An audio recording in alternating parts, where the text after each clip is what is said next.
I'm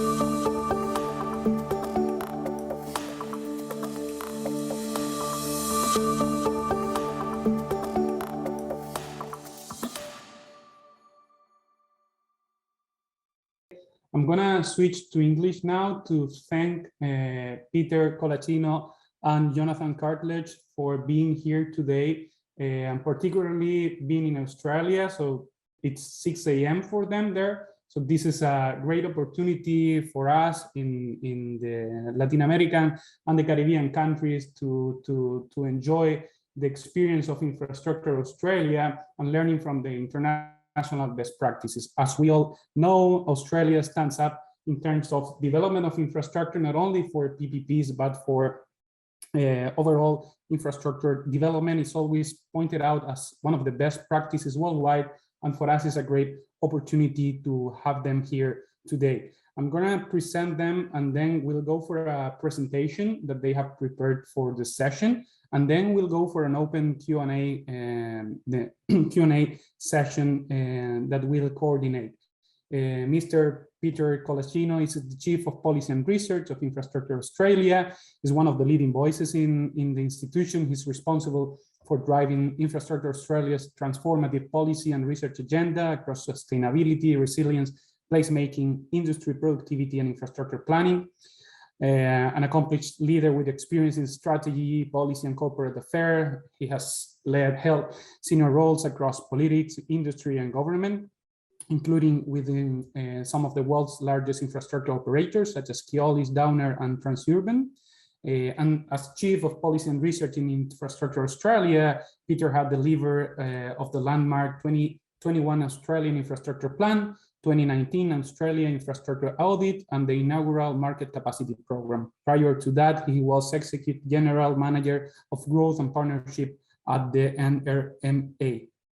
And Mr. Jonathan Cartledge is the Director, Policy and Research with Infrastructure Australia, helping deliver a reform agenda to enhance quality of life and productivity through better infrastructure with a strategic focus on industry, productivity, market capacity, place, sustainability, and resilience. He brings 20 years of experience in executive management, government relations, strategy, and project management roles in the public and non-profit sectors in Australia and the UK, including some senior roles within with the Green Building Council of Australia and Consult Australia, and as chair of the Australian Sustainable Built Environment Council Cities Task Group. He has a Master of International Studies with honors from the University of Sydney and is graduate of the Australian Institute of Company Directors. After the session that they both will be leading, we'll have a debate and a Q&A session together with Tomas Serebrisky. Tomas is the Principal Economic Advisor for Infrastructure at the Inter-American Development Bank and one of the main authors when it comes to infrastructure development in the region. So Peter, Jonathan, the floor is yours. Thanks so much for being here today. It's a pleasure for us to listen from you and to be able to have this Q&A session. So thanks so much. Wonderful. Thank you so much for the introduction, Ancor, and thank you everybody for having us. It is 6 a.m. in the morning in Sydney, but we know that it's been a day of great presentations for yourselves as part of the event. So we're really thankful for the invitation and really appreciative of the opportunity to share our knowledge from Australia. We're going to take you through a conversation that's really focused on applying Australian best practice to strategic infrastructure planning and decision making. We're not exclusively going to focus on PPPs, but really happy to dive deeper into PPPs as part of the question and answer session, and to share within our thoughts the interface between infrastructure decision-making writ large and PPPs in particular. So thanks again for the invitation.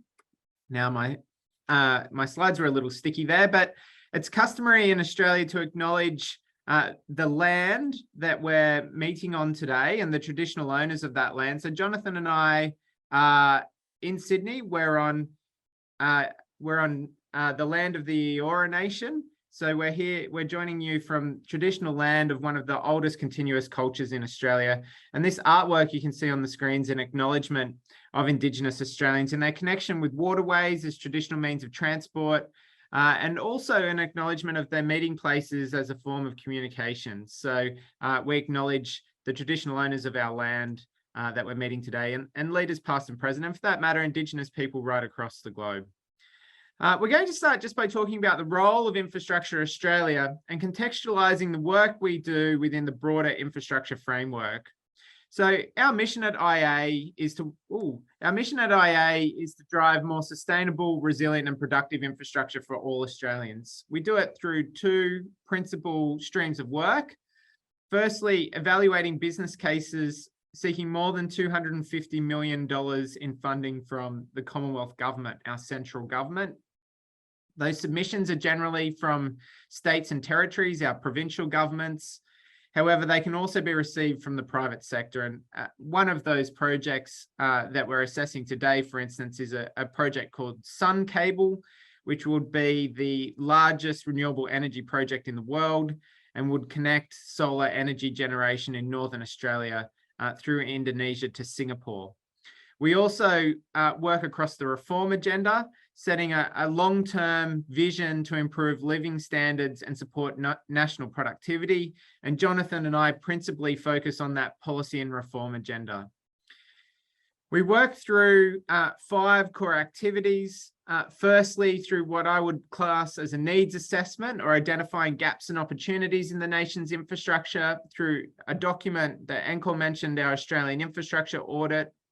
We then provide progressive reform, leading a policy debate and developing an evidence base through our Australian infrastructure plan and deep dive supporting policy papers. That work on policy interfaces with the development of project proposals through our project evaluations, and ultimately they're recording on our infrastructure priority list, which is a list of the most significant infrastructure investment opportunities in Australia. The list today contains around 160 projects and is informed by, as I've mentioned, submissions from every government in Australia, as well as the private sector. And finally, we're tasked by the collective of Australian governments during the COVID pandemic with assessing the capacity and capability of the market to deliver a record level of investment. Jonathan will dive into some of the detail around our market capacity assessment, but really we believe that analysis is globally unique and sets a high watermark for an understanding of the application of project pipeline data to understanding industry capacity and capability. So we deliver that work through our policy cycle, which, as I've mentioned, focuses initially on our needs assessment through our Australian infrastructure audit, through non-build or policy solutions through our Australian infrastructure plan, investment opportunities considered only after non-build solutions through our infrastructure priority list. And we monitor the sector both in terms of market capacity, as I've mentioned, but also whether governments have adopted our reforms and successfully delivered a change in the infrastructure sector through our implementation pathway. Of course, our most recent policy cycle was impacted by the COVID-19 pandemic. And I would just draw out a report we produced in December 2020, Infrastructure Beyond COVID-19, which sets the scene for the changes from the pandemic we expect to be sticky or remain, as against those that we expect to snap back to a pre-COVID scenario. Despite that report now being produced more than 18 months ago, it really has proven to be a resilient crystal ball gazing into the impacts of the pandemic and how we expect the nation to recover, particularly the impacts of reduced public transport patronage and the shift of people working in the office to working from home. Within our policy team, we deliver our products and our impact through this layered approach. And I'll touch on it very briefly rather than working through all of the detail of this slide to say, at the bottom, you can see a series of 5 principal documents. We take a principle-based approach outlining a consistent vision for our nation across all of our work programs, incorporating user service outcomes across access, quality, and cost, sustainability outcomes, considering embedding environmental, social, and governance benefits into the economic impacts of infrastructure. We look to enhance the industry and national resilience, and we're also embedding place-based thinking in our infrastructure reform and investment decisions. On the red layer of this slide, we have a series of consistent tools and approaches, including the use of big data, regional assessment tools, the application of multi-criteria analysis, and a logic model theory of change, and a consistent approach to infrastructure investment decision-making through our assessment framework. We deliver a series of products through a policy cycle, as I've mentioned, from our audit to consider our plan, our priority list, and market assessment.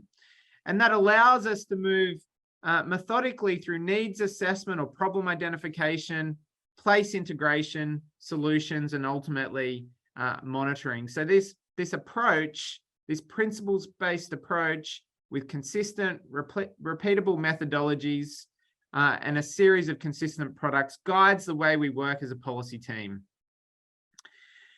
We're perhaps best known for our infrastructure priority list, which sets out investment opportunities. The list is, as I've mentioned, nationally significant investment opportunities. So the most significant projects or solutions in our country. That is defined by delivering a $30 million Australian impact on our economy each year of operation. The list is only unfunded proposals, so it's a pipeline for investment. And as I've mentioned, it was developed alongside both the federal government as well as states and territories. It is a live list available on our website. It's searchable. It gives you an insight into the expected benefits of the project. And following inclusion on the infrastructure priority list, we hope to receive business cases from project proponents, which we assess and provide advice to strengthen. Since 2016, we've received 88 of those large project business cases. The number that we're receiving is increasing. We've received 10 this year. There are 6 under assessment. We're expecting a further 30 over the next 18 months. So our role and our importance in decision-making in Australia is growing and strengthening. This slide gives some context for our Australian infrastructure plan. In green on the left is the needs assessment of problem identification and monitoring tools that I mentioned in the policy cycle earlier. But on the right shows the complexity or sophistication, if you like, of our Australian infrastructure plan suite. So we do have a series of vision-orientated documents. The plan itself is the principle of those. It's quite a large and in-depth document at around 600 pages, and it's supported by a series of more detailed plans which make the case for change and provide the evidence base for the best practice solutions we have chosen. Each of the reforms in the plan is assessed and prioritized using multi-criteria analysis against our sustainability principles, as well as the impacts for users. And the outcomes of that assessment is contained in our reform priority list document. And while we only include 29 recommendations in the plan, we break those 29 recommendations down to several hundred actions, each linked to a time series for adoption and also an individual agency for implementation contained in our implementation pathway. The documents on the far right of this slide, our regional analysis, resilience work and delivering outcomes, support agencies to understand at a really granular level how to implement our recommendations and how to drive from where we stand today to jump to the next lily pad and allow us to ultimately move across the pond to a new shore or a new state of industry progress. Our focus has currently been on industry productivity, as well as resilience and regions, all areas that Jonathan leads. Our other major document suite, as I've mentioned, is our market capacity program. Again, it's not one single document, but a series of assessments around skills, risk, and principally our energy sector in the first phase. We are moving somewhat slowly through the transition to net zero in Australia, but our analysis was hoping to accelerate our progress in those areas. Our next phase is focused on the skills in the public sector, particularly commercial and project management, as well as our materials supply chain, which has both been impacted by COVID and faces some constraints in Australia associated with extractive industry planning approval. We supported that work with a series of dashboards publicly available on our website, focused on skills, risk, and also the project pipeline, and Jonathan will emphasize those in a moment. So I've gone into a little bit of detail about the role of Infrastructure Australia, and I've done it partially because we were the first of what is now a global network of independent advisory bodies within government. So there are now 17 global bodies with a similar mandate, although not identical. And you can see here the complexity of the services that are provided by infrastructure bodies. Firstly, the series that exists in every Australian state and territory, as well as what has been a move from a single independent infrastructure advisor for the Australian Commonwealth to now 3 bodies, as well as the growth in presence of similar bodies in Commonwealth nations like the UK and Canada. The consistent element of the work of each body is a long-term infrastructure planning capability, typically over 15 years, a prioritization of investment, typically over a much shorter cycle of around 5 years, and a focus on either developing or assessing and assuring business cases to ensure best practice investment and project development. While many of the bodies have a role also focusing on post-completion reviews, it's a heavily underdeveloped area of focus, particularly in Australia, with sharing of lessons learned, really an emerging area, but one that requires significant focus. And I'd strongly encourage questions around assessing the performance of projects and understanding value long-term. And I suggest that because fundamentally it's why we exist. We exist as independent bodies providing scrutiny over investment and delivery because projects fail. In fact, globally, 75% of transport projects are delivered over budget, and many of those, around a similar number, are in fact also delivered over time. So both over budget and time overruns. And this idea of 75% of transport projects delivered over budget is critical for Australia because 80% of our major project investment, expected to peak at $53 billion next year, is focused on transport infrastructure. So we see a heavily busy market, an overheated market in some ways, and a poor performance of projects against their expected benefits and costs. So for IA, we've been focused recently on how we improve project outcomes, both through our core mandate, which we've covered, but through a growing focus on enhancing project delivery. And our focus and approach is outlined through a document called the Infrastructure Australia Assessment Framework. It is fundamentally the methodology to consider proposals for the infrastructure priority list. It's focused on being structured, repeatable, delivering value across the strategic planning life cycle, but also around that post-completion review, our 4th stage of assessment. It's applicable across infrastructure classes, both economic and social, and provides a tool for the consistent comparison of opportunities as diverse as green infrastructure and parkland, through power stations or water projects and other utilities, as well as major transport projects. And it's founded on the basis of the Australian Transport Assessment and Planning Guidelines, which provide a very mature model of assessment of transport projects nationally with a shared approach between Australian jurisdictions. We're continuing to enhance and evolve our assessment framework just as the Green Book from the UK Treasury continues to evolve as a parallel document in another jurisdiction. Our assessment framework, as I've mentioned, contains 4 stages.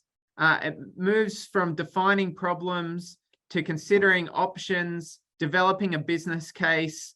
Ultimately, project delivery is not delivered by Infrastructure Australia. It's delivered by proponent agencies. And then ultimately, post-completion review. I have to say, unfortunately, despite assessing 88 business cases and with a 4th stage focused on post-completion reviews, we have received no post-completion reviews that fully meet our guidelines. So despite assessing 88 projects that have proceeded through to funding and delivery, no projects have provided a high quality post-completion review. So it continues to be a focus for us, as I've mentioned. We include guides around the application of multi-criteria analysis, economic appraisal and cost-benefit analysis, as well as a focus on risk and uncertainty.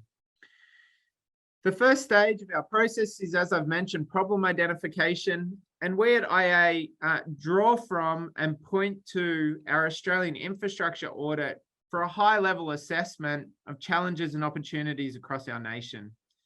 The report, developed in 2019, identifies 180 challenges and opportunities. We complemented that with the Beyond COVID-19 report, as I've mentioned, with a further 6 challenges and 6 opportunities expected to arrive during the pandemic.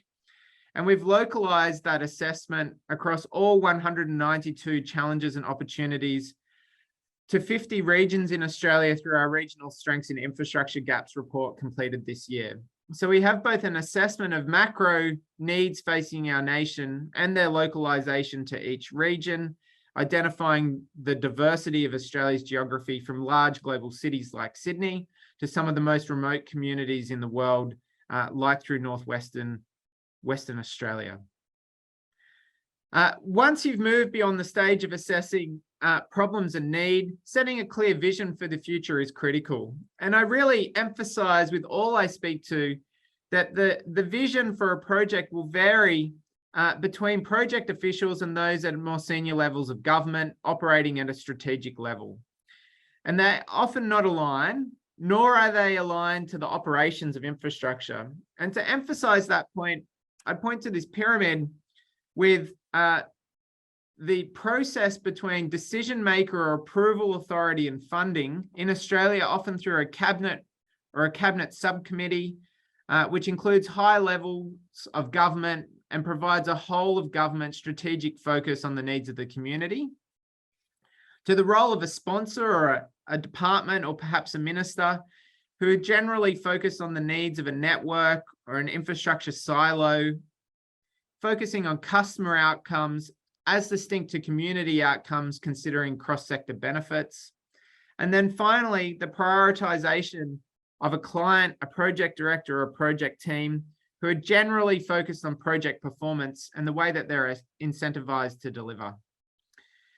As an example, at that highest level, within one of our jurisdictions, New South Wales, the Premier has set out 12 priorities for their government, including job creation, environmental improvement, major project delivery, and education outcomes. These 12 priorities tie all government investment and reform decisions and provide a focus for the effort of government in New South Wales. That's distinct to project KPIs that sit in that same jurisdiction around worksite safety, productivity or working days on site, minimizing defects, change orders, cost control, etc. Or the focus of the cabinet process, which marries those project outcomes with community performance, the state's economic outcomes, or land use outcomes for a cabinet minister. So you fundamentally have this conflicting set of outcomes between integrated cross-silo approaches of cabinet, a focus of a minister on network performance, and a focus on project on delivering productivity on site. There's a need for project teams and for those conceiving projects to marry those different outcomes, and generally for client agencies to be able to take an outcome focus to contract management to ensure they're tied into the way a project team is incentivized and remunerated. For Infrastructure Australia to provide insight through those mixed or conflicting priorities, we have developed our sustainability principles. They provide a consistent vision across social, economic, and governance performance, setting a base level of best practice, which we hope allows project teams to see beyond short-term priorities to understand long-term priorities across their projects. Just touching on two additional stages. The first of those is options analysis, where I would really like to emphasize the need to think as a base case, not as a do nothing scenario, but as a do minimum. Our networks continue to evolve, changes in consumer preferences, technology occur around us.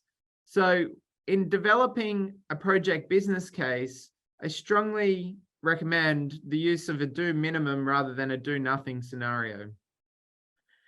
We then would strongly emphasize the importance of moving through the consideration of reform options and efficiency of assets, finally, before considering a build option or the use of a capital project in order to enhance a network. We find in many projects we see today, many business cases we assess, a propensity to rush to a build outcome and options analysis to often be underdeveloped. For instance, considering a 2 or 3 lane road as a solution, rather than considering the opportunities for rail, public transport, active transport, or alternatively, the use of a pricing or other regulatory measure in order to drive an outcome. Finally, the importance of selecting a right project outcome. And our assessment framework works across 3 considerations: strategic fit, societal impact, and deliverability. Considering in a strategic fit, the case for change, the problem identification, as we've called it up to here, network and place integration, as well as consideration of stakeholder priorities. Our societal impact is through the application of cost-benefit analysis, considering as well as a core CBA, a social cost-benefit analysis assessment, embedding environmental and sustainability outcomes, and quantifying resilience, which is an area of growing focus and need. Finally, we assess the deliverability of a project through the ease of the implementation of the solution, project governance, as well as the management of risk and embedding lessons learned, which, as I've mentioned, is an area under development in Australia. I'll skip over these stages of application and just emphasize this idea that we at Infrastructure Australia are looking beyond cost-benefit analysis. Cost-benefit analysis is, of course, the principal tool for considering economic impact. However, it is not sufficiently sophisticated to be a decision-making tool in its own right and needs to be complemented with broader analysis, particularly of social factors that are not able to be easily quantified or monetized. Through thinking about this strategic value, IA is able to support projects with a cost-benefit analysis of less than 1 based on the strength of other evidence, and I'm happy to talk through some of that evidence in a moment. In considering deliverability, the final stage is this notion of delivering well. So selection of contract or project delivery model forms part of this stage. So that choice to apply a PPP to derive the benefits from that model would apply in this delivery phase. For us at IA, we've been looking to evolve project delivery in Australia and to do so principally through 7 principles. Firstly, as I've mentioned, embedding an outcomes-based approach for both people and places in infrastructure contracting. So moving beyond this idea of output specification to consider the outcomes for people and communities where infrastructure is delivered. We recognize that infrastructure, particularly projects, is an intervention in a complex system, both involving many players in industry, but also impacting both the natural and built systems that exist within our cities. So it requires complex systems thinking in order to understand the most appropriate solution and to deliver those solutions, particularly in a highly developed urban environment. Within Australia, the infrastructure sector is one of the lowest adopters of digital technology, but also features one of the highest potentials to unlock productivity enhancements through a digital transformation. Each time I look at the word digital, I'm also inclined to replace it with the word information. Ultimately, for us, the digital transformation in infrastructure is about better recognizing, valuing, storing, and reusing information, including those post-completion reviews that we've mentioned many times. The other areas of focus for us are around moving from a combative form of contracting to increase collaboration and to use commercial models and frameworks to support that, including global contract standards like NEC and FIDIC. Finally, there are opportunities to enhance innovation, particularly around the adoption of modern methods of construction, design for manufacture and assembly, kit of parts, and a procurement model that allows us to move work off-site and into a factory-type setting. To do that, we'll be able to unlock significant benefits for our workforce and improve well-being of an industry that today is the lowest employer of women in our economy, and also faces significant challenges associated with stress and the mental health of the workforce, with a workforce that's 6 times more likely to die from suicide than they are from a workplace accident. I'm happy to talk through the reforms that we identified in that document during questions, but across the 7 principles, there are 30 very specific, very granular recommendations, easily adoptable by agencies pursuing reform in only one of those 7 areas, or even just one of the 30 granular actions to drive meaningful progress. Next, I'm going to hand to Jonathan to take you through our application of data. Fantastic. Thanks very much, Pete. So when we look across all of that work, whether it's in assessment or reform or business case development or options analysis, the information and evidence base that underpins that, the data that we collect and how we organize that data is foundational really to understanding and presenting authoritative and credible advice to governments and industry about how we move forward. At a sectoral level, our infrastructure sector compass helps map through 22,000 different data points, all of those different organizations across the supply chain that are involved in the delivery of both that reform agenda and the infrastructure assets and projects on the ground. We explore through the sector compass and really explain all those different capabilities that exist within those stakeholders, understand the interrelationships between them, the sectors that they work in, and the geographic application of their business, so that we can understand and map the exposure of different stakeholders to the pipeline and the delivery of projects and maintenance of assets across the country. At a project level, understanding what's happening in terms of the delivery of the major project infrastructure pipeline is really critical for Infrastructure Australia. Operating in collaboration with state and territory governments around the country, each of which have their own priorities for investment and their own pipelines. It's critical that we understand how those pipelines interact with each other and how we're able to coordinate and schedule to provide certainty for industry around what the future of infrastructure investment looks like across different sectors, and to understand the interdependencies between sectors in terms of the demand for different skills, resources, plant, and equipment. As Pete mentioned, as we move forward, we are looking at record investment in the major public infrastructure pipeline in Australia. And so it was identified as critical that we have a central repository to understand that pipeline, the volume of investment. And you can see here that as we measure it through effective data collection with industry and across states and territories, we're looking at a spend profile just for major infrastructure projects of some 450 billion, with a project pipeline of some 690 projects over 50 million or $100 million in value, and 430 of those projects active just over the next 12 months, with a spend profile annually of some 52 billion into next year. So understanding how those projects relate and the data that underpins it is absolutely critical to understanding the capacity of the market and the constraints that exist within that market and the exposure to deliver that pipeline.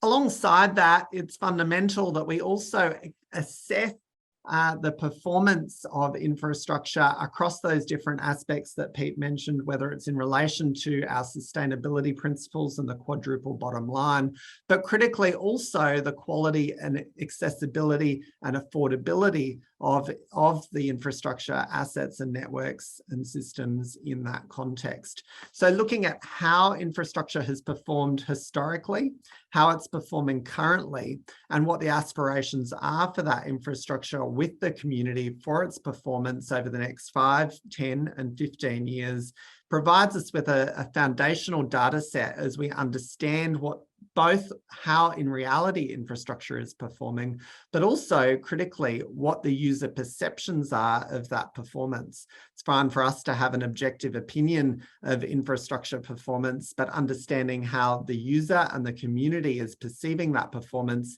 is equally critical.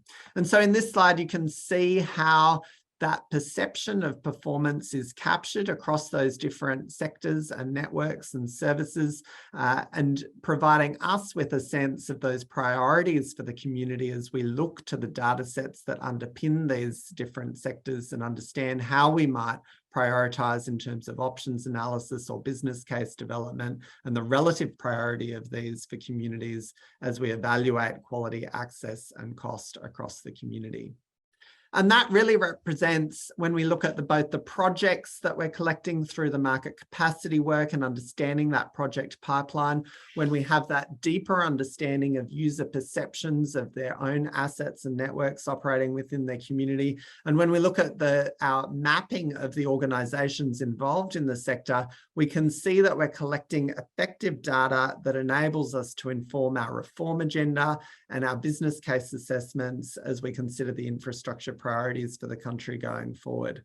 Alongside that, we recognise that there are other sets of data that will be foundational to how we deliver that reform agenda going forward. We need to have a better understanding at Infrastructure Australia of how our assets are performing on the ground, of the networks that underpin and overlay those assets and the system interdependencies that exist between them, and also the interaction between assets, networks, users, and place. And in Australia, that place-based dimension, when we look at the diversity of our geographies, whether it's our fast-growing cities of Sydney and Brisbane and Melbourne, or whether it's our remote and regional areas, the differences in those places as they require different service quality standards and different assets to capitalise on the opportunities that exist between them is critical. And the data we collect to understand those places is foundational to that. So a focus for us in our data collection going forward is absolutely on that asset, network, and place-based data. So I've just skipped forward a little bit there. I'll just wind back. So understanding that pipeline is absolutely critical. As I mentioned, and as Pete flagged, Australia is undergoing an infrastructure investment boom, hitting that 52 billion next year for major public infrastructure projects is putting increasing pressure on what's an already escalating market, whether we look both at that major public infrastructure pipeline as it's captured just in that 20% burgundy sliver of this slide here, or whether we look at the escalating activity happening in parallel with that, both in private engineering construction, in residential building, and in non-residential or commercial building construction, we are seeing increasing levels of activity and increasing demand for the resources and materials that are required to effectively deliver those projects on the ground. What we've been able to do with that data set that I mentioned, those 450 projects that we've understood as forming that project pipeline nationally, is start to forecast the demand for over 70 different resource inputs into those projects. So we look at plant, labour, equipment and materials, and break down that pipeline in terms of demand for all of those different resource inputs, which allows us to look at risks to delivery when we map that demand to supply in the market and understand some of the supply constraints that exist. You can see here that 80% of transport projects that Pete mentioned captured relative to the investment in building and utilities, and obviously a significant amount of investment in terms of the total project pipeline. As I mentioned, it's critical to understand the capacity of the market to deliver that forward investment. And you can see here when we look at that forward pipeline that we're looking at a 30% year-on-year growth rate of investment. Now, industry indicated to us that they're generally much more comfortable with growth in the infrastructure pipeline and their ability to meet that growth as it sits between 10 to 17%. Once you hit 30%, industry's confidence in their ability to deliver that forward pipeline significantly decreases, which indicates that the market will start to enter into a period of escalation in costs, in reduced bidding and reduced competition that ultimately delivers worse outcomes in terms of the projects actually delivered on the ground. And we acknowledge here that there's also a lack of certainty in that forward pipeline. Our estimates in terms of that investment are based on the commitments of governments and the private sector to projects. And so as we look ahead, we note that that decline in investment is somewhat artificial. And in Australia, we expect a continued elevation of activity, both as that current pipeline is pushed out, but also as new projects are announced for investment. And we can see here, as we break down that forward investment, we start to get a view of those different resource inputs and the escalation in demand for those resource inputs across the forward pipeline. So demand for construction plant is expected to rise some 140% over the 3 years, with a focus on specialty plant, which is particularly exposed to international supply chains, to civil and preliminary plant. When we look at labour, again, we see that 75% growth in labour across 50 different occupations, critical to the delivery of major public infrastructure, with a real focus on the demand for structures and civil trades, but also, again, that exposure to some of the international competition that we see for engineers as they underpin some of this project delivery internationally. Issues like the demand for control equipment and that major transport investment is critical there when we look at the increasing role of control equipment, particularly in rail investment. And demand for materials also peaking around 2023 with significant demand for rock bluestone off the back of that transport infrastructure, but also significant increasing in demand for steel, again, subject to some of those international supply chain and domestic pressures that we're seeing in the Australian market. Underpinning all of this is the skills that we need to deliver that significant project pipeline. And we recognise that there was no understanding of what authoritatively, what were all the different occupations required for the delivery of major public infrastructure. So we thought about building that ourselves. Drawing on those 50 different occupations against 4 different fundamental occupational groupings, whether it's finishing trades or civil trades, engineers or project management professionals, understanding the 50 occupations and the roles that sit underneath them so that we can start to understand what some of the supply constraints are as they exist to the supply of those labour categories across the economy.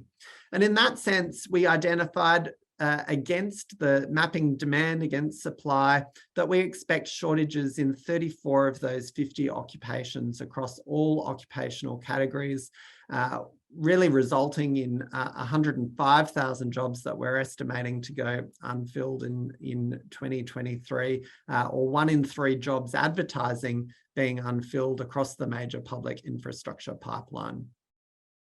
And what that means is that that has cascading effects for those other parts of the economy that draw on those skills and labour categories. So we started to understand how many of those workers in those different categories are directly engaged in public infrastructure, and where are their sources of those other occupations in other parts of the economy, and what's the adjacency of those occupations to major public infrastructure. But we need to recognise as well is that as we seek to move those workers across, we'll obviously be removing those from other productive parts of the economy, whether it's in commercial building or residential construction, which are also escalating in parallel with major public infrastructure investment. I'll conclude there, and we're opening up for questions, I think.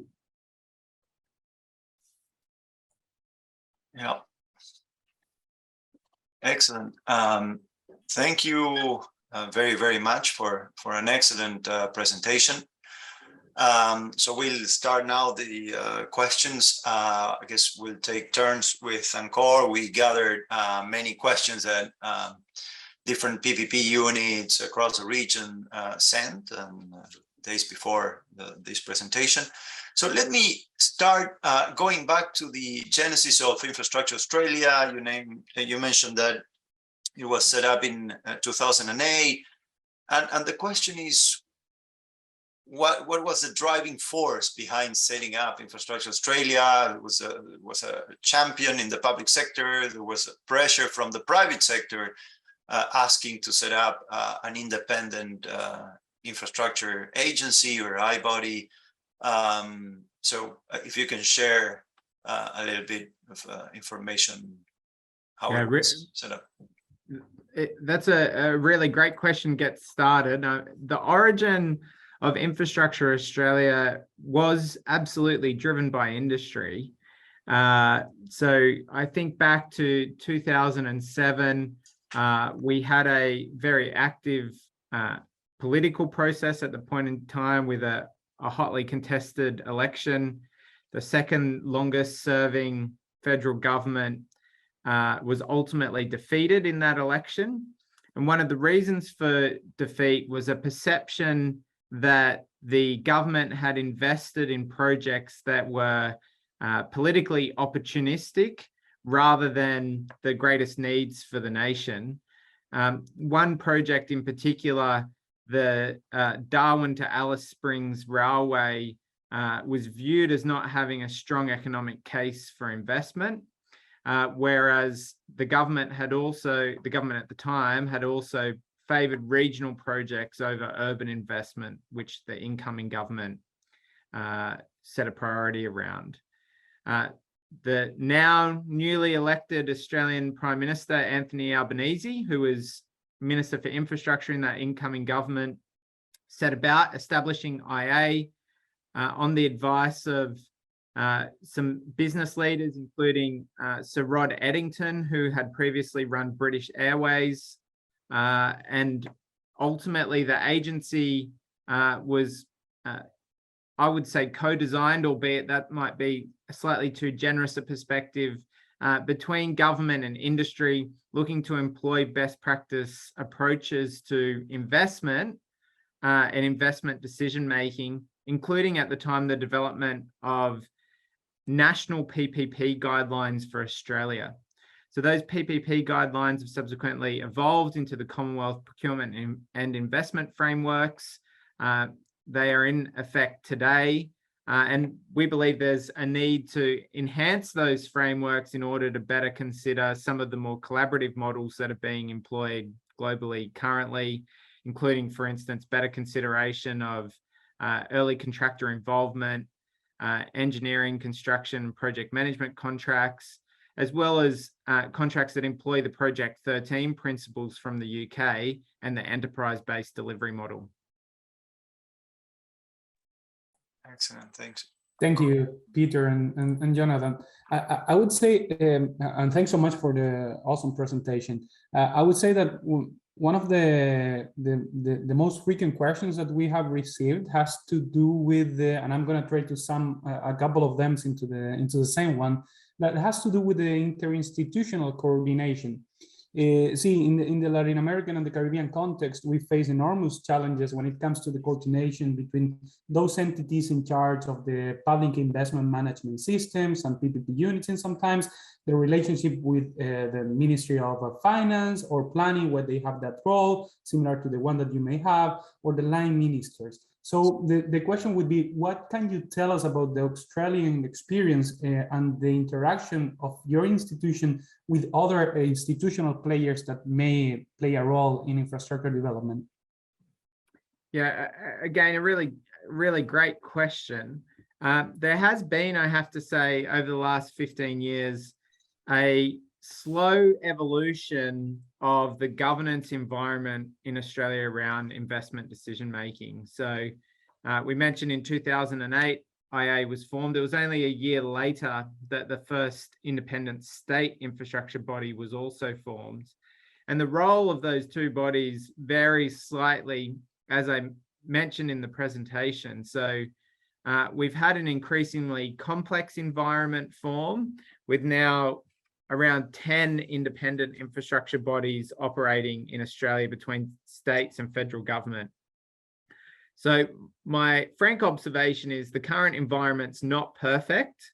And pleasingly, the new government has committed to review Infrastructure Australia, and we would hope the environment around us in order to improve the environment. So my reflections aren't going to be to suggest Australia is perfect, but rather to say that we're part of a maturing of the ecosystem. And what we have today is an environment where ultimately large project delivery agencies, particularly the state and territory transport agencies, have very mature processes for project development. Other smaller capital spend agencies at a state and territory level are often supported by either an infrastructure body, an independent infrastructure body, or an infrastructure and structured finance unit within a treasury for the development of business cases. Through that process, once a business case is developed, it's handed for independent oversight, most often to the independent infrastructure body, although when they develop their own business cases, to the treasury. Once a business case is developed, it will move through a gateway model.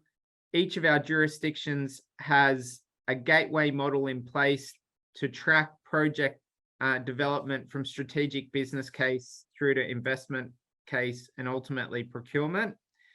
Generally, there is a 6-stage process. I'd really encourage anyone listening to have a look at Infrastructure New South Wales gateway model as the high watermark for project scrutiny.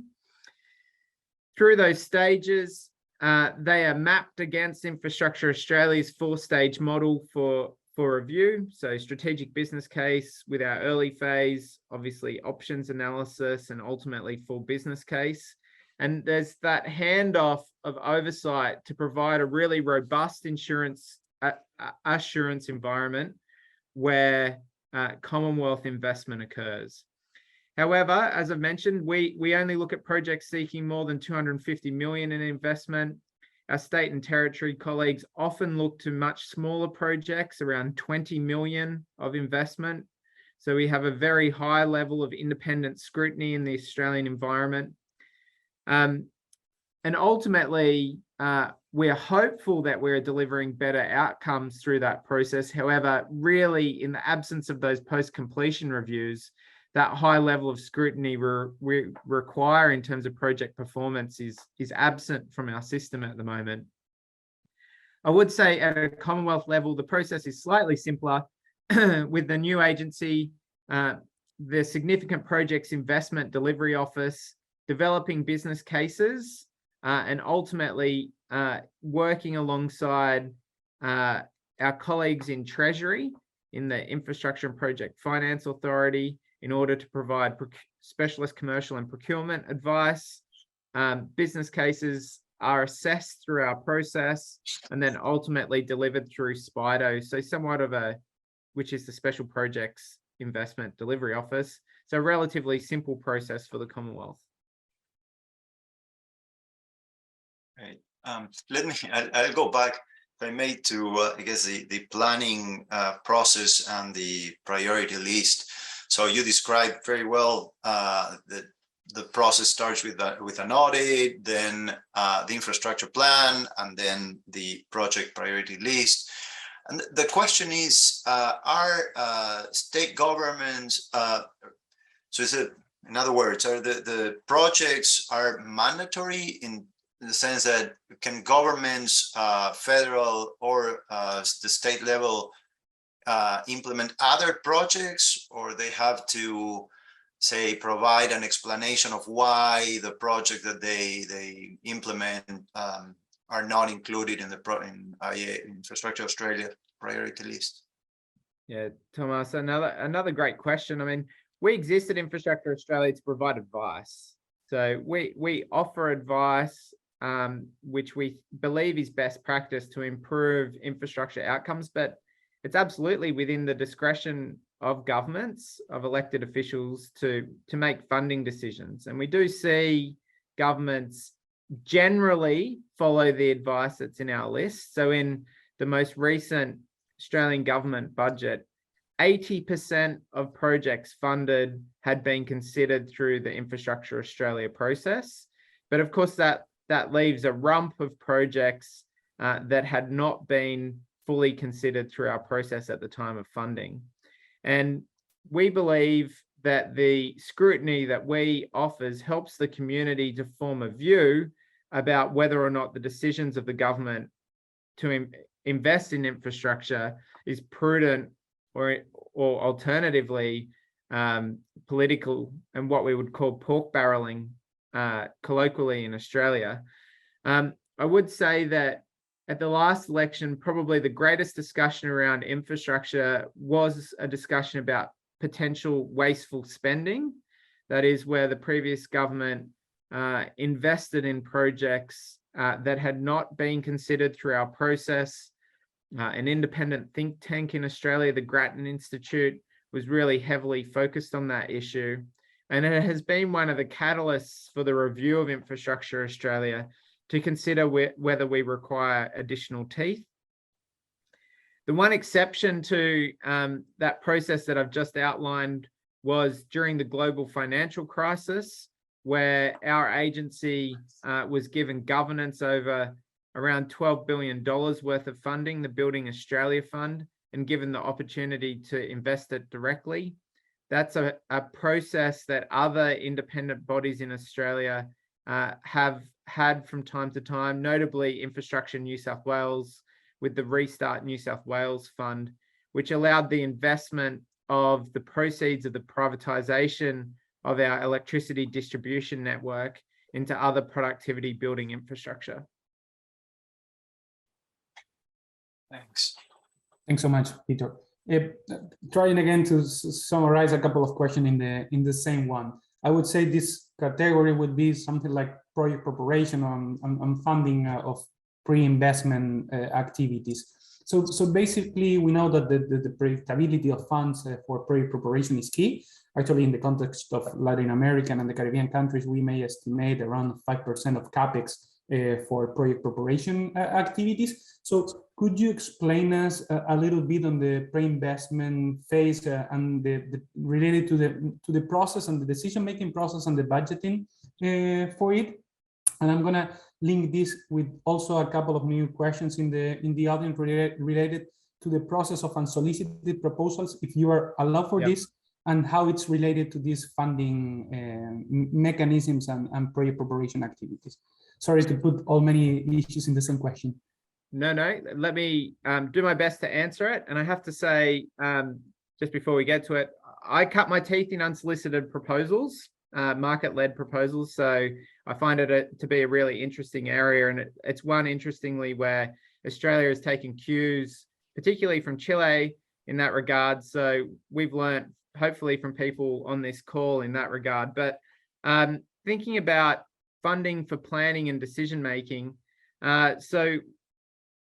that rule of thumb of around 5% of capital value invested in planning and decision-making, I'd say is roughly in line with our expectations here as well. Although I would say that we expect to see a cap on that figure. We have some very large projects that are under development in Australia, the largest being a $65 billion metro network in Melbourne, and a similar capital cost metro network in Sydney. And of course, with projects of that scale, you tend to push into a really higher level strategic planning environment rather than having all of that strategic planning just tied into the single project investment case. So for us, as I say, that rule of thumb is roughly consistent. The costs associated with planning major projects forms part of the standard budget for many of our large agencies. So generally, as part of the core funding arrangements for state and territory infrastructure delivery agencies, there is an expectation that they'll undertake strategic planning on a regular process. And from the strategic plans, there'll be the development of business cases and individual project cases. What we find as a general rule is that planning is underdeveloped. So we tend to find that both, we don't have a significant investment as part of BAU that ensures mature projects are available for investment should funding be available.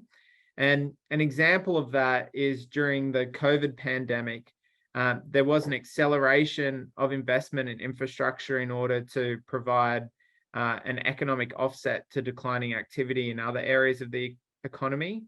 And it was difficult for that investment to be directed meaningfully because of the lack of pre-thought and planning on some projects. Happy to talk on how we overcame that.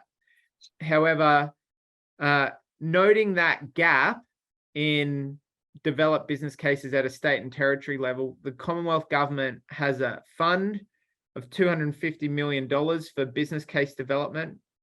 It's been deployed in some areas of perceived critical need, particularly around dam projects and productive water. However, also some strategic transport projects. And in the really most extreme cases, where there is a perception that state and territory governments aren't acting on planning, we've seen the Australian government deliver business cases for projects that ultimately would be funded for state and territory delivery. So a very interventionist model of the federal government investing in planning. That produces conflict, and we have assessed business cases, particularly public transport projects, which have been developed by the Australian government, not supported by a state and territory, and subsequently were not deliverable. So I'd really emphasize the value of a central government supporting the delivery agencies in accelerating their planning processes rather than going it alone. That process ultimately feeds, of course, our infrastructure priority list. And just by way of context, our assessment of business cases costs in the tens of thousands of dollars for a tens of millions of dollars planning process. So the scale of assurance and oversight doesn't have to be burdensome on governments and is a very worthwhile investment. It has been considered from time to time whether we would ask project proponents to pay the cost of our assurance. We do not do that because we think it provides a disincentive to that oversight. So for a minimal cost for the federal government, it does provide a high degree of value. And finally, the implications for unsolicited proposals. So in developing our infrastructure priority list, we are signaling where we think additional planning effort is required. So we don't like to see a direct move to project capital investment from our list, but we like to see additional scrutiny through the development of a full business case. So it is a list of projects for planning investment, not for delivery investment. And part of that planning investment could be undertaken by the private sector through an industry-led or unsolicited proposal. Many of the projects on our list do have some degree of scheduling in a strategic transport plan or otherwise from a state and territory government. So it's not always appropriate for an industry-led proposal. Some sort of contestable event would be desirable, but others are less focused in that way. So the Sun Cable development, as I've mentioned, the very large solar array and connection to Singapore, or some of the strategic motorway projects in our cities have been best delivered through a single delivery mechanism. My experience is around toll road developments in that way, which have leveraged existing contracts and provided a modification of the tolling regime in order to fund future network enhancements. I'd really emphasize the value of that approach, where you're able to see an operator or a concessionaire who may have a role in a single asset take that systems or network view as to performance of the network as a whole and invest from one project to support network value. And that style or that model of network procurement has a long history in France, where public transport operations are procured on a geographic basis. And one of the unsolicited proposals I was involved with in Australia was bringing that French model of city scale transport operations to one of Australia's 10 largest cities, a city by the name of Newcastle, the second city in New South Wales. Thanks. A question on an area that you highlighted that needs to be strengthened, or I guess the weakest link in the process, that is the ex post evaluation. And do you have, so I have a few questions. Do you have a team, a dedicated team that does ex post evaluation with, I guess, sufficient human resources within the Infrastructure Australia? And then a related question is, how do you get a hold of the data to do the ex post evaluation? Do project owners have, the public or private, the obligation to give you data on, say, total cost or performance of the project? So therein lies the challenge. So Infrastructure Australia, just as we don't develop business cases, we provide assurance, so too we don't develop post-completion reviews or ex-post reviews or benefit realization studies. They would be undertaken by the proponent or client agency. And of course, when they've reached the stage of undertaking those reviews, they would have already been funded for the capital work. So there's little incentive for them to complete those reviews. We have proposed a reform to withhold some level of funding for the completion of a review. It could be a nominal amount, but notionally it should at least cover the cost of completing the review and provide some level of added incentive, perhaps for planning of the next project that could form part of an investment pipeline. So we don't, in Infrastructure Australia, have a post-completion review team. Our project assurance and evaluation team is the team that's well placed to provide an assessment of a post-completion review. And while of the 88 projects we've assessed, we haven't received a fully compliant PCR, post-completion review, we have received one assessment, which was a preliminary study. And so too, we've considered post-completion reviews of 14 other projects that were outside of our investment advice. So we have some experience in that regard, but unfortunately not the alignment between that experience and the nation's largest projects. So our advice would be, through allowing the proponent or client agency to undertake the assessment, the data is available within that agency to undertake, I guess, their best place to undertake the review. And the role of an independent agency is to provide scrutiny. What we need to do is break the stigma that all projects succeed, and therefore a project that isn't delivered on time or on budget is an anomaly and something to be embarrassed about. So, obviously we should be seeking to enhance project performance outcomes, but today, unfortunately, 3 in 4 projects will be over budget or over time. So we need to make sure that we're learning from those projects and reapplying those learnings in future. And rather than being embarrassed about sharing poor performance, we should be embarrassed about not sharing and not allowing others to learn from our mistakes. So for us, we're hoping to demystify that issue. And we take our insights today in part from the Oxford University Oxford Global Projects database, the largest database of its sort in the world. And of course, we maintain our own analysis of project performance in Australia through the Market Capacity Project that Jonathan mentioned. Another question that it's, again, a summary of different questions. It has to do with the project preparation and the business case and the financing and sustainability, and how we align from the project preparation to the project financing. And basically, it's something that we work quite much at the ADB is on improving the sustainability components of project preparation and better align them between what we incorporate in the project from the very beginning in the project preparation stages, and how we are gonna, let's say, make a project that can apply to sustainable financing like green bonds, social bonds, and so on. So how do you approach the project preparation and relation with potential bankability of the projects with dimensions such as social or environmental ones? Yeah, that's a really great question. I'm going to touch on a couple of issues and hand to Jonathan. Firstly, I'd say very important to make sure the vision for the benefits that a project will unlock are prioritizing those broad suite of benefits. So obviously a narrow view will produce a narrow solution, not only in project form, but also thinking around contract model and funding methodology. So for us at IA, as part of our deliverability assessment, we consider whether or not the funding tools are appropriate and whether or not the financing model is also appropriate. So we try to identify opportunities to generate third-party revenue and user pays revenue.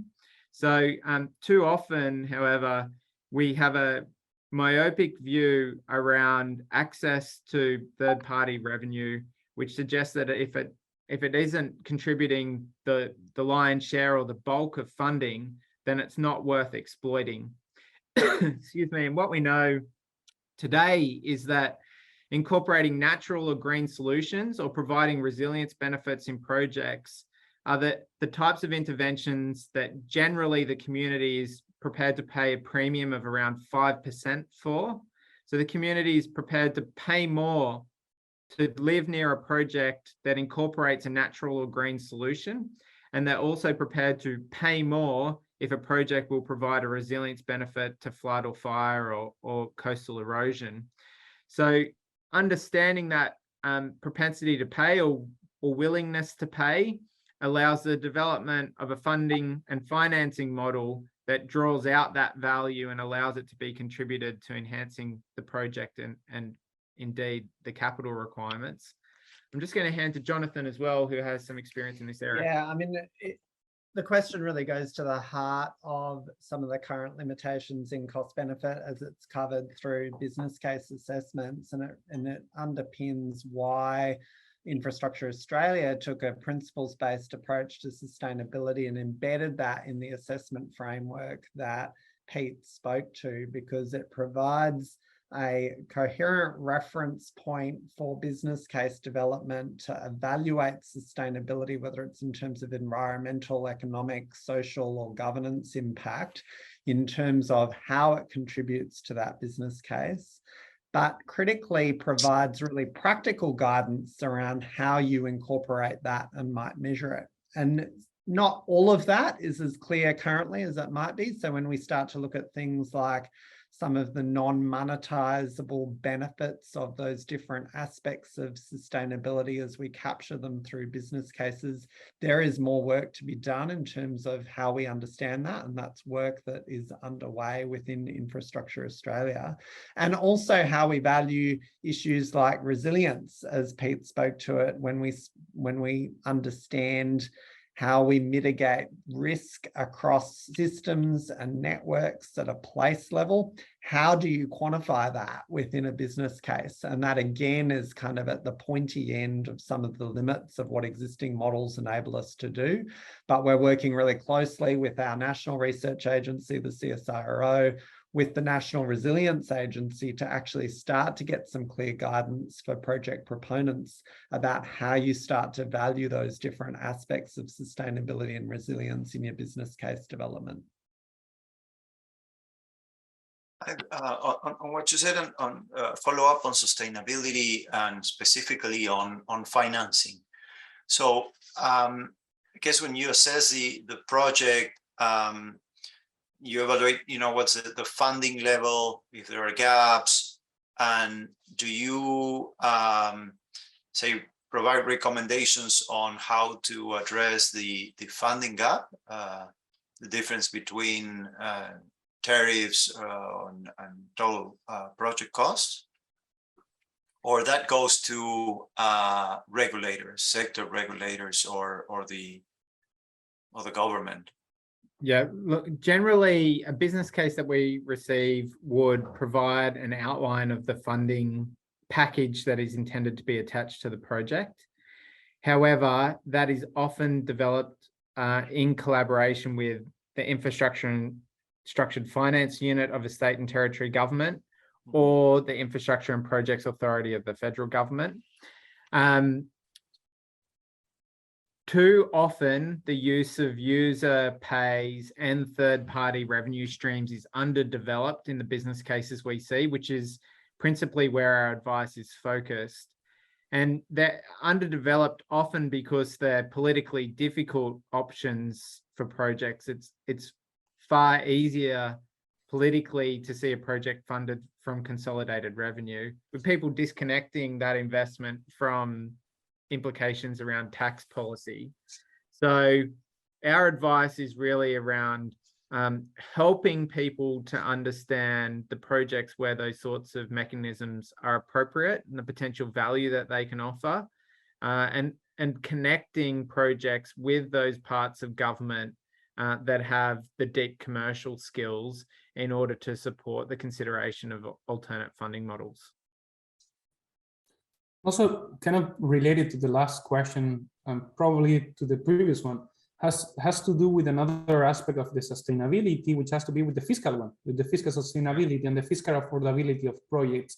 We have, let's say, reinforced the approach on the fiscal affordability, particularly on PPPs, but this is something that affects to any type of procurement of infrastructure project, right? Because at the end of the day, it compromises public resources. So have you I don't know, improve or change the approach or the type of analysis that you do to ensure the fiscal affordability of certain projects, much more than general figure that has to do with the macroeconomic impact or the impact on debt or deficit? How do you approach from the very early stages of project preparation the fiscal affordability of certain projects? Yeah, it's a really great question. So our focus is much more on the systems and network considerations around government investment in infrastructure. I mean, historically, our organization took a position that investment in infrastructure was under the required level in Australia and that there was an unquantified infrastructure deficit. We've evolved our conversation in that area to say investment is not well targeted. So I'll just point to two types of investment. Firstly, we have an investment that's focused on providing minimum service levels to the Australian community. We spend around $27 billion in Australia each year on community service obligations that support minimum service levels. What we've found through our analysis is around 40% of those are opaque or poorly targeted. So what we see is money being spent, for instance, my favorite example was a bus route that was developed first as a steam tram to service an aquarium that burnt down before 1900. The service evolved from a steam tram to a cable tram, an electric tram, and ultimately a bus, all running the same circuitous route, winding up a hill because of the initial technology not being able to cope with the incline. That bus service continued to run for more than 100 years, firstly after the aquarium burnt down and was replaced by a theme park and subsequently became a residential area, with a huge opportunity to review it and offer a saving and modify the route to both be faster and offer a better customer service. So we see in our minimum service level, our community service funding in Australia, an inability, immaturity of government to assess and to modify approaches. And on top of those, if you like, sub-commercial projects or sub-economic that are provided to support community standard of living, we have those projects that deliver high economic impact and potential commercial value. And for us, our real focus has been trying to enhance decision-making in order to see those projects be delivered under a model, both from a commercial point of view, but also in terms of ensuring high-quality service outcomes that's fit for purpose to the risk profile of that asset class. So what we see is where projects have a high revenue generating capability, typically it's very well regarded in Australia that it's for telecommunications and energy resources, as well as for urban transport projects. We see patronage or revenue risk shifted to the private sector, and often through a regulated asset-based model, those assets being managed in a way that sees customer revenue principally responsible for asset enhancements. So toll roads, some bus services, ferry operations, electricity assets, as well as mobile telecommunications. Typically, it's been the case for fixed line, but not currently with a major investment in our fiber optic network. But what we hope to see is where those investments are government-led in projects like airports and fiber optic cable, that those projects will be ultimately contested through some sort of privatization event. So what we don't like to see is assets that have the potential for commercial investment and providing reasonable returns in a well-regulated market to be held unnecessarily by the government, because it obviously precludes investment in other, if you like, minimum service level or those community service obligation services. So we provide our advice around alternate funding streams really to make sure that adequate funding is available for those minimum service levels, and so that the 1 in 20 people that live in a remote Australian community who don't have access to clean drinking water today have access to clean drinking water in the future, because it's that great divide between our remote services and the services in our largest cities that really drives us to have a focus on standard of living. Right. So just not to, well, thank you very much for the presentation and the dialogue. I just have one question that we got, and I'd like to just read it. This is a nice way to end this conversation. This is: you are more certainly approached by various countries to learn from Infrastructure Australia experience. If you were to advise countries in Latin America in setting up an iBody, what roadmap would you tell them to follow? I guess, what are the 3 must do and the 3 that you wouldn't copy from the Australian model? Yeah, what a great question. So the first stop is come and talk to us. We're here, you know, at 6 a.m., as was kind of reflected earlier, having the conversation with you because we really value information sharing. We think it's our duty and responsibility as the first of these bodies to share our experience. So obviously through Tomas and through Encore and through others in the team, please make contact with us. We would love to find the opportunity to share our experience. The second is, and this is actually something that's shared in the Q&A of the chat, which is it's really important to find the right people. So the role that an agency like ours can play is really motivated by the idea of finding people who share a common purpose and an understanding of the organization's mission, and who are able to invest in developing capability in industry more broadly. So we provide training programs. Jonathan and I are running one in a few weeks on integrating place into infrastructure decision-making. We provide training on business case development, and this lift of industry capability is really critical. And the third, probably as of what not to do, is don't be overly rigid in the application of tools that are not fit for purpose. So we at Infrastructure Australia invested very heavily for a long time in defending the cost-benefit analysis methodology that we had in place, rather than in investing in evolving the tool to play a more sophisticated role in project decision-making. So it's really important to acknowledge that no one tool is capable of decision-making, and our thinking or our methodologies around a tool are never static. Our assessment methodologies continue to evolve, and we should be mature enough to acknowledge that and to invest in enhancing our decision-making process. But I'll just say again, contact us, please get in touch. We're more than happy to help out. Okay, thanks. Peter, Jonathan, I mean, we are so thankful to you to be here. Probably now you'll go to breakfast. So thank you for being here today. I would like also to thank the audience for all the questions, and sorry that we cannot address all of them. Particularly thank you to the National Department of Planning in Colombia that has sent a lot of questions that couldn't be addressed today, but I'm sure that we can try to promote the conversation and take your word, Peter, on the need to collaborate and to talk to each other.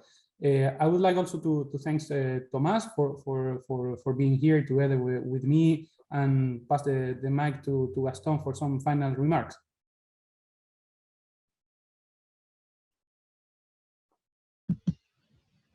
Thank you very much, Anchor, Jonathan, Peter. I'm really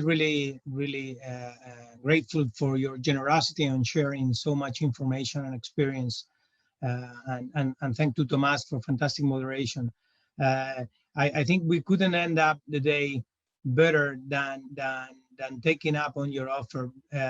That's how we see us, as one of the main roles of bridging non-regional experiences, and be able to share knowledge and good practices in order to enhance our sector institutionality. It's key.